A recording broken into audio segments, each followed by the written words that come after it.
একটা 6-এর দিকে যখন নাকি বিমানটা ওই দিকে আগুন লেগে পরে এদিকে আসতেছে, তখন প্যারাশুটের মাধ্যমে স্কোয়াড লিডার যখন উড়ে গেছে তখন আমরা মানে নামাজে দাঁড়ামু এই অবস্থায় দেখতেছি আগুন লাগছে বিমানটা।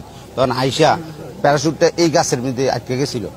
পরে স্কোয়াড লিডার যে একটা রুমের মধ্যে পড়ছিল এটা কেউ জানতো না, মানে ওই রুমটা ছিল বদ্ধ তালা মারা। 1.5 ঘন্টা পরে আমরা সবাই দেখছি যে ওই বেলুনটা গাছের মধ্যে একটা ঝুলতেছে। তখন আমরা ভাবলাম যে বেলুন এখানে কেন রয়েছে, আমরা ভাবছি যে ওইখানেই স্কোয়াড লিডার মারা গেছে।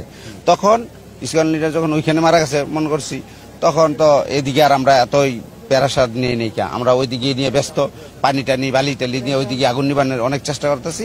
তখন অনেক 1-1.5 ঘন্টা মানে 1 ঘন্টা 20 মিনিট পরে আমরা যখন একটা ইঞ্জিনিয়ার দেখছে যে বেলিন, তারপরে একটা রুম তালাবদ্ধ আছিল, ওই রুমটা খুলছে। খোলার পরে উনি মানে একদম ডেটও না আবার মানে মুমূর্ষ অবস্থায়, পরে হেলিকপ্টার দ্রুত আইসা ওনাকে নিয়ে গেছে, উদ্ধার করে নিয়ে গেছে। আমরা যখন এই ব্লাস্টের শব্দ হয় তখন এই যে পিছনে এই বিল্ডিংটাতে, এই বিল্ডিংটার পিছনে একটা রুম আছে, তো আমরা ওই রুমে বসে রয়েছি। তখন হঠাৎ করে একটা শব্দ হলো, শব্দ হওয়ার সাথে সাথে আমরা আসার পরে দেখতে যে এখানে আগুনের দাউ দাউ করে আগুন জ্বলতেছে।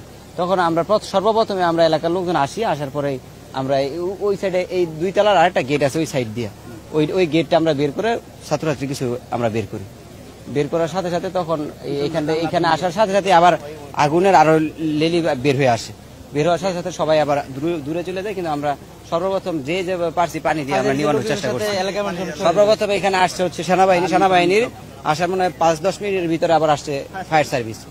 তারপর সবাই উদ্ধার করার জন্য যার যার মতো আমরা চেষ্টা করছি। ঠাস করে এখান দিয়েই আসছে, আমাদের বাসা এখানে, আমরা এখানেই থাকি। প্লেনটা আসছে মানে অনেক আওয়াজ, বিকট শব্দ হয়েছে, ঠাস করে এখানে পড়ছে, দৌড় করে এসে আয় দিয়ে পুরাই মানে আগুন, মানে বিশাল আগুন ধরছে, দাউ দাউ করে আগুন জ্বলতেছে।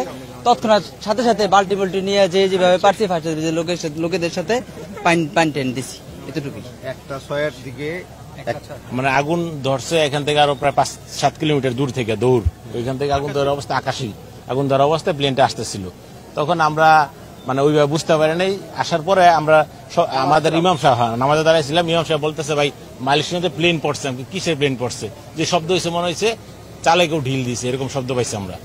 তখন আমার বাচ্চা আবার এই বিল্ডিং এ পড়ে, আপনার এই বিল্ডিং এর 2 রুম পরে। তো আমার ওয়াইফ আমার ফোন দিল, বলে যে আনাবা তো ওই ইয়াতে প্লেন হায়দারের বিল্ডিং এ প্লেন তো অনেকে পড়ে গেছে।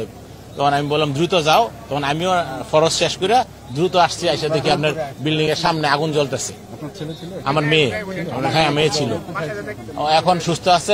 ওই পাশ দিয়ে আর্মিরা এক্সিট করে নিয়ে গেছে, আপনার বারান্দার গ্রিল কাইটা বের করছে। আমার মেয়ের সাথে ওর বান্ধবী ছিল, তো আমরা তো খুঁজে পাইনি অনেকক্ষণ পরে আমার মেয়েকে তার বান্ধবীর বাসায় পাইছি, প্রায় আধা ঘন্টা পরে। হ্যাঁ, সুস্থ অবস্থায় পাইছি। আল্লাহ